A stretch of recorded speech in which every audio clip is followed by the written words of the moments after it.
केजरीवाल का power cut पक्का है।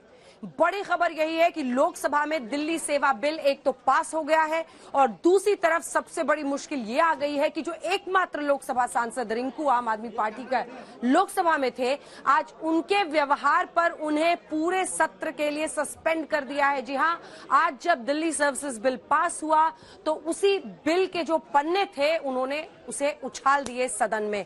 इस बीच आपको बता दें, दो तस्वीरें हम आपको दिखा रहे हैं। राज्यसभा में चर्चा के बाद वोटिंग होगी अब, लेकिन इससे पहले लोकसभा में आज बेहद आक्रामक अंदाज में देश के गृह मंत्री अमित शाह ने सबसे पहले बहस की शुरुआत की और उसके बाद अंत में भी सभी के सवालों के जवाब देते हुए, जिसके बाद वोटिंग की गई। लोकसभा में बिल पास हो गया है, यानी अब दिल्ली में अधिकारियों के ट्रांसफर और पोस्टिंग का अधिकार केंद्र सरकार के हाथों में होगा।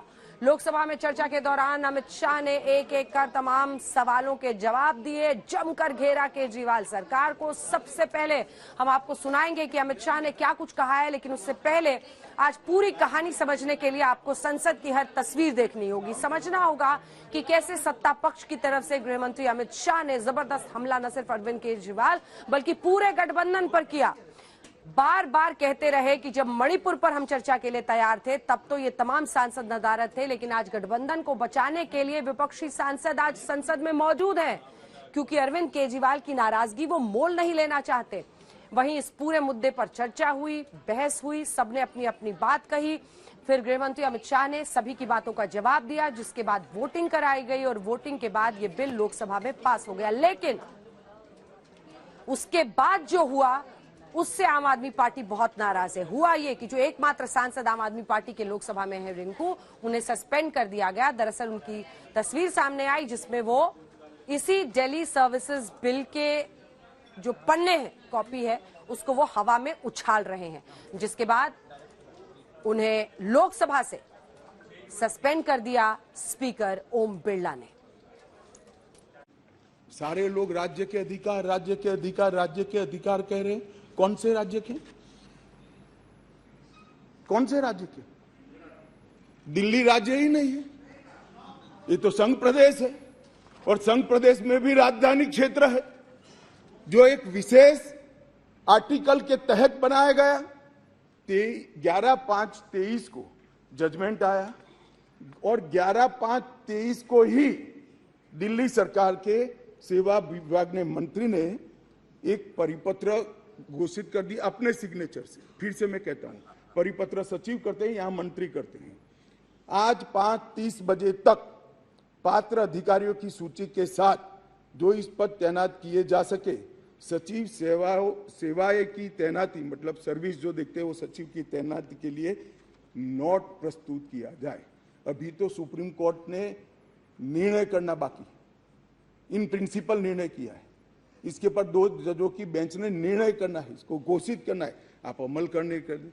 सोशल मीडिया में घोषणा कर दी कि सेवा विभाग के सचिव श्री आशीष माधेराव मोरे का ट्रांसफर कर दिया गया है। आबकारी घोटाले के संबंधित फाइल, शराब की आबकारी घोटाले की फाइल, न्यायालय द्वारा जो आदेश किया था, इसका ओपिनियन जो देना था, वो फाइल विजिलेंस डिपार्टमेंट में थी, जिसके तहत उनके पूर्व डेप्यूटी चीफ मिनिस्टर जेल में बैठे हैं।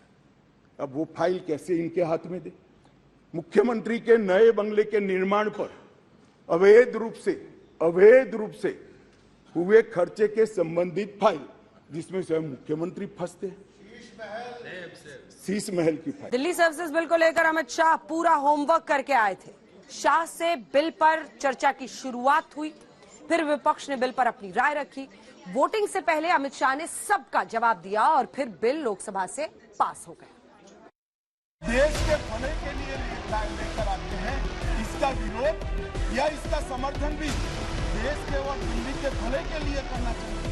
कपड़े घोटाले। अमित शाह दिल्ली बिल पर लोकसभा में बोले। शाह ने केजरीवाल पर ट्रिपल अटैक किया। सबसे पहले गृह मंत्री शाह के भाषण का सारांश समझिए। एलायंस से फायदा नहीं होने वाला है। समझने के लिए पहला बिंदु, शाह ने नेहरू की थ्योरी पेश कर दावा किया, दिल्ली के मुख्यमंत्री भले ही केजरीवाल हैं, लेकिन दिल्ली की असली बॉस केंद्र सरकार है। समझने का दूसरा पॉइंट ये कि शाह ने ये दावा करते हुए हमला किया कि झगड़ा ट्रांसफर और पोस्टिंग का नहीं, बल्कि असली जंग विजिलेंस पर कंट्रोल की है ताकि आप सरकार घपले घोटालों पर पर्दा डाल सके। और तीसरा बिंदु, शाह ने दिल्ली बिल के बहाने 2024 पर निशाना साधते हुए विपक्षी गठबंधन पर तंज कसा।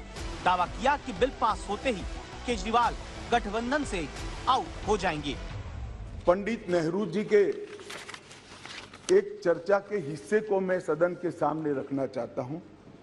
2 साल पहले सदन ने एक समिति, सीतारामैया समिति की नियुक्ति की और अब जब रिपोर्ट आया है तब दुनिया बदल गई है, भारत बदल गया है और दिल्ली काफी हद तक बदल गई है।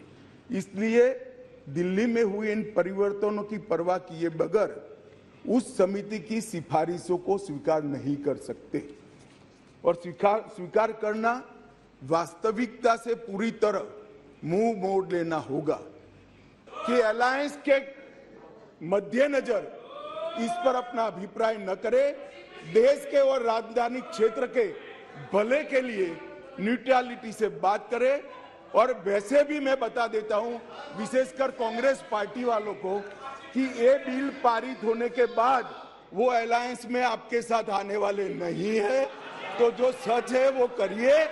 प्रॉब्लम ट्रांसफर पोस्टिंग के अधिकार का नहीं है, विजिलेंस को कंट्रोल में लेकर बंगला जो बना दिया है इसका सत्य छुपाना है।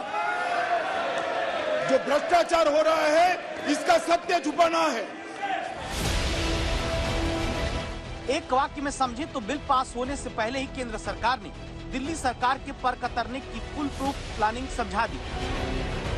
ये तब जब विपक्ष दिल्ली बिल पर एकजुट है, एक सुर में केजरीवाल के पक्ष में खड़ा। इस तरीके की छेड़खानी होते रहेंगे तो इसके चलते आप धीरे धीरे हिंदुस्तान की बाकी राज्यों में एक किस्म के ही हमला करते रहेंगे। में विस्तृत तौर पर सर्वोच्च न्यायालय ने इसके दिल्ली के क्षेत्राधिकार के मामले में व्याख्या की है, संविधान की व्याख्या की है, कानून की व्याख्या की है, लेकिन आपको बैकडोर से शासन करना था। संख्या बल के आधार पर एक राज्य सरकार के खिलाफ आप गैर संवैधानिक बिल पास कर रहे हैं। सुप्रीम कोर्ट में दूर दूर तक ये बिल कहीं टिकेगा नहीं, रुकेगा नहीं।